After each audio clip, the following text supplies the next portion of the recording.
Okay, now we are ready.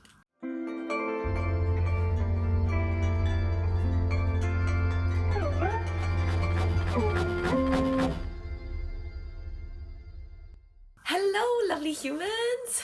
This is Riki from Rikilikemagic, and Shibby says hi. Shibby says hi.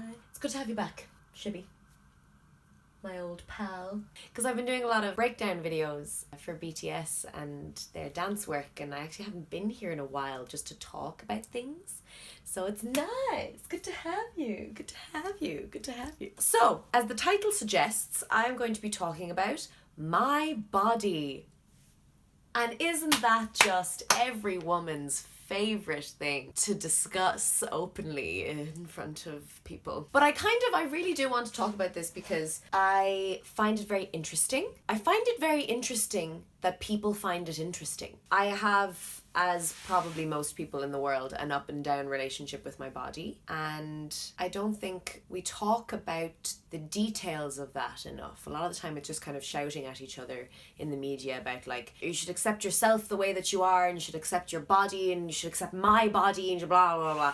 But it's kind of a lot more complicated than that. So I just wanted to talk about my own experiences of what people have said about my body and what I think about my body, and maybe we can all come away with new thoughts about the body. And kind of the idea for this video came from a couple of things that have happened to me, like a good bit, that really threw me off in terms of my relationship with myself and my relationship with my body. I don't look like a dancer. Some of you watching this may think the exact opposite, and some of you may have very neutral opinions, but I have been told, and I have felt, and I have been kind of nudged silently to believe that my body doesn't look like one of a dancer's. And I would argue that that is correct, because in media, in film, in, you know, the elite ballet shows that you see and things like that, you don't see my body type, and I don't see my body type a lot. But I don't want this to become like I don't see myself represented in media enough, because I prefer to take responsibility for things that bother me in life, and kind of work out what I can do to soothe problems that I have, and then work out what I can do to help contribute to a change in thought that may be needed and things like that. So I mean, this isn't about like, where is my body type in film? Not really. But it's something that I definitely think about and we'll probably talk about in this video. It's just that I want to talk about the fact that I don't look like a dancer, and that I have been told this in a myriad of different ways. So let's talk about some of the comments that I've had made about me, which I find insane that people have actually said these things to me. So let's start with the ever classic YouTube. I mean, YouTube is a wonderful place and also a dark place. That comment section, my word. So I've had a couple of comments under some of my own choreography videos and some of my dance videos calling me a pig, calling me fat, wondering how I could ever think I'm a dancer and how I could ever call myself a dancer. So I've said that now, I've put that out there. That exists on the internet. Closer to me and in real life, I've had very baffling comments made about my body within a really positive context, where people were complimenting me about my work. But for some reason now, I'd say this is on me, but I can't not remember and focus on the little thing about my body, because I'm kind of like, well, why does that matter? So I'll explain. Within two separate pieces of work that I had made, two separate peers, mentors, people in the industry in this country, one person said, well, you know, the movement was very interesting, but then seeing, you know, because of the body that you have, seeing it performed by you gave it a completely different context. I was like,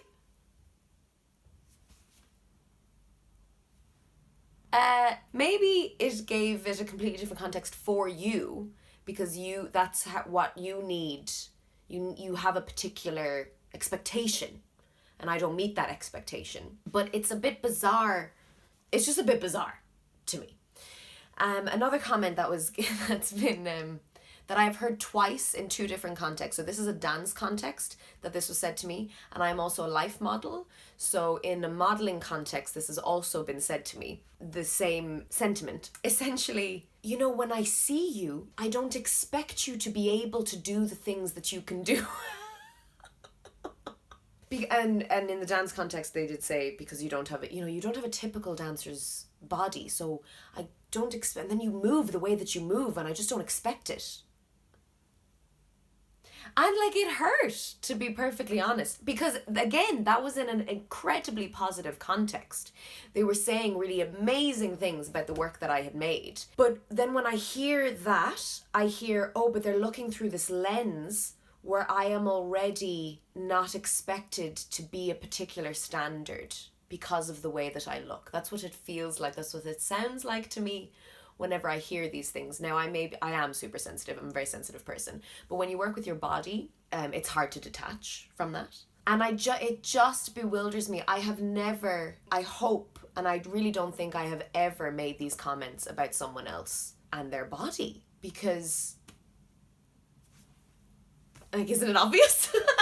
But I mean, and then, you know, when I told my friends and my family this, a lot of them were like, well, great, like, people underestimate you, and then you can just completely floor them with, you know, whatever you can make. And I'm like, yeah, I really see that perspective, but it chips at me every time, because okay, I'm going to move into a different section now of the video, because this was a whole section about talking about external feedback on my body, and now I'm going to talk to you about how I view my body when I'm on my own, or when I'm working, or when I'm teaching, when I just have a very clear sense of myself. This is how I view my body. I don't know if anybody else feels this way. When I look at myself in the mirror, I have all of the judgments and all of the things that you usually have when you look in the mirror, and, you know, I'm checking and I'm tweaking and I'm like, oh, this isn't good enough and blah blah. But when I'm out and about in life, and when I'm dancing, and when I'm eating well and sleeping well and things like that, I really enjoy my body. I feel thin, I feel strong, I feel nice, I feel fit and healthy and happy in my body. And then there's such things as the camera and the mirror, and all mirrors are a little bit different, and all lenses of cameras are a little bit different, and photos and angles and all this stuff brings me out of the enjoyment I'm having in my body regularly, and reminds me over and over again that I am a different shape to most women around me. And especially dancers, because dancers are a lot of the time quite, you know, very slim, and I am quite round. And I don't know if anybody else has this, but like, the sensation I have of my body in day-to-day life is great. Like, I really like bumbling around in this bag of flesh that I have. But because of all of the cultural expectations we have of women's bodies, obviously no one is immune to that.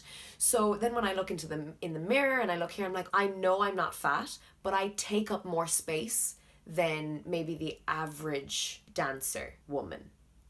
You know, like, I have a roundness about me in many parts of my body. And it bothers me that I'm reminded of that, because then suddenly I get super insecure again. So these worlds are constantly colliding and conflicting in me, because when I hear external feedback, it's just like I've looked into the mirror again and have been reminded that I'm different, or I've been reminded that I'm atypical. And I just have a question about how that's helpful. How is it helpful to be reminded that I am being compared to others all the time? And how is it helpful to be reminded that I'm atypical? Unless atypical is considered really positive, which it just feels like it isn't really in this context. And this is highly complex. I mean, I'm just trying to like talk about my own experiences and my subjective biased reactions to these experiences as well. Like, I will say again, all of the feedback was given in a very positive context. Like, I surprise people all the time because I move well and I hold myself well and I can do jobs very well. But it's kind of like also because of the way that I look, because of the shape of my body that I can't control, you immediately imagine that I'm incapable or not as capable as my peers. which is really annoying. It's really annoying. Yeah, I think I just want to say that out loud. It's really annoying. Because, like I said, I know how strong I am. I know how fast I can be. I know I can change textures quite quickly. I know that I can move well. And a lot of the time I actually walk around in blissful ignorance. I forget all the time that people are seeing me this way, which is great. But it's just not fun to hear it again. Take 4. My camera has failed 100 million times at this point, so I apologize if this has no flow whatsoever. But let's try again. Okay, so the way that, the enjoyment I have of my body is challenged a lot of the time is when I'm in an environment where you can feel and tell that there's a very specific set of values put upon the body. I am in dance, which is a visual art form, so every context I'm in has a different expectation, whether they know it or not, and some are extremely gentle and great, which is maybe a big reason why I love contemporary dance. In Ireland anyway, it's a lot more forgiving of bodies. But in hip-hop and in commercial dance, I went to urban dance camp this last summer in Germany, and that was a particular minefield for me. I went to learn, but I also went to challenge my mental strength, because I don't go to class very often, these type of classes very often, because I am so terrified of the horrible thoughts I'm going to have of myself, because I naturally, organically train without a mirror. I much prefer it because it gives me a much deeper sense of what's going on in my body, and that's what my training was like as well. Whereas in commercial world, hip-hop industry world, in this camp you were in front of a mirror for 8 hours, staring at yourself in relationship to other people who were doing the dance better or worse than you. People who were chosen at the end of class were all a particular shape, particularly beautiful, also extremely talented. I will totally put my hands up and say that. But it was really hard, very, very difficult. And I, the whole time it was like, yes, you're here to learn, but you're also here to can you deal with this? Because I was not able to deal with it in previous years of my training. So yes, it was very difficult, and there was many the failures in trying to not let the horrible thoughts in, many failures, but also a couple of successes, and I was able to let go. I get really paralyzed when I have those thoughts about myself, and was able to let go sometimes and really dance, or let myself be seen just the way that I am, because you start to really apologize for the body that you have, which you just definitely can't change in that moment, so why are you freaking out about it? But there were a couple of times where I was like, no, I'm gonna dance, and I know how to do this, and those were the moments then that actually the teachers would say something really nice to me about how I did well and things like that, and I was like, that's really interesting, because it's connected to how can I just be me and live in this body, and that's okay. How can I do that? I've never thought of myself and my body as different to others. I have just been told that. It's mad. This world is a kooky place, because I only feel different because I have been told I am different. It's fascinating to me the way we view bodies, the way I view bodies, because I definitely judge people as well. And when I ask myself where those judgments are coming from, I'm like, oh, that's not mine. That's just something that I've learned. And why do I think that about somebody? And what was really interesting as well is that the more I observed the people who were chosen all the time at the end of classes, the people who were stunning and tiny and beautiful and well-dressed, all the fashion, I have no interest in all that fashion as well. The more I realized that they were just as insecure as me, if not more insecure, because they hit the standard. They hit the you look good on camera, you are a wonderful dancer, you need to be that every time. You need to be looking amazing every time. I'd say the pressure is insane as well on the people who are chosen all the time, because I have a different set of issues. I don't have the expectation. So imagine if you had the pressure of the expectation. It's all crap. It's all hard. Why? Can't we just all get along? Is my question. And I am no angel either. I definitely have my own judgments about people's bodies, but it's it's not mine. Like, it doesn't belong to me, those thoughts. I notice I will always look at somebody else's body parts that I am most insecure about on my body. So I will judge other people. So say, for example, I'm insecure about my stomach. I'll always look at other people's. But that's because it's got nothing to do with them. It's me. Because I'm thinking about myself. So you gotta watch it. Like, you do. A wonderful thought I heard from a peer of mine in contemporary dance in Ireland. She said that it shouldn't be about how you look, it should be about how you move. And she was talking in the context of things that she'd learned along her career, and she's really successful and has been in so many productions. And when she said that, you should be chosen not for how you look, but how you move. Because you are a dancer, that is your job, is to move. When I heard that, coming from her in particular, because she is just stunning, and in my subjective opinion has the perfect dancer body, and like the right size, right shape, right height, all this stuff. And when she said that she was having issues with, like, she had learned she shouldn't be thinking about how she looks or how other people look, it's how she moves. I just didn't expect her to have had that problem. So it's everywhere. And it belongs to none of us. That's what I keep saying. It's like, why? Why? It should be about the movement. It should be about the work. But instead we get all tied up. It's annoying. And I don't really know where I'm going with this. I have not much of a conclusion, because there is no conclusion to this. It's just about talking about it. Like, being really brutally honest about it. Because we're not going to solve the problem. And I kind of don't even know what the problem is, to be perfectly honest. I just know we have skewed views of what the body should be. You know, diet plans up the wazoo, different ways you should be eating, different ways you should be looking, different ways you can be healthy and should be healthy and all this stuff. And it's just overwhelming.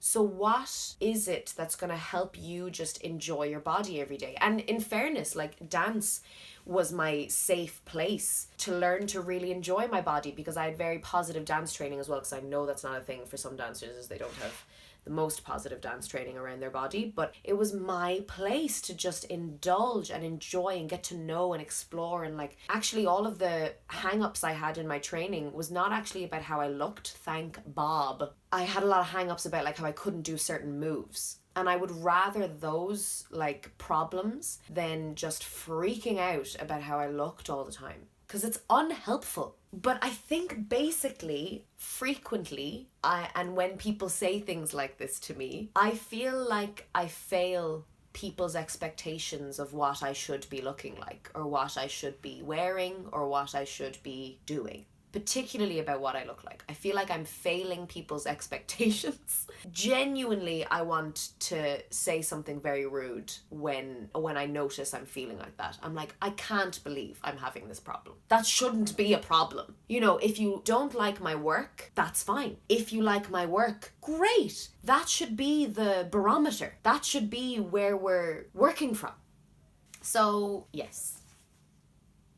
I am a dancer. I don't know what else to tell you. I am a dancer. I pay all of my bills, my rent, my travel. I pay everything through dancers' fees, which is hard, by the way. And I'm really proud of that. And from a dancer's mouth, it is already hard enough to call yourself a dancer, whether you look like one or not. I've met people who have been years working in the industry and they still find it uncomfortable to call themselves a dancer, because there's already this like, oh no, but if you've done this, this and this, there's a stigma around like you need to have like done the grind, you need to be this amount of good enough in order to call yourself a dancer. So I went through all of that anyway, and then there's this weird like niggling thing in the air of like, yes, okay, I know I don't look like Darcy Bustle, but I can dance. And that's enough. So, yes. I'm going to continue to make art because that brings me the most joy I've ever felt in the world. I'm going to continue. I'm going to continue. Yep, I'm going to stick with that.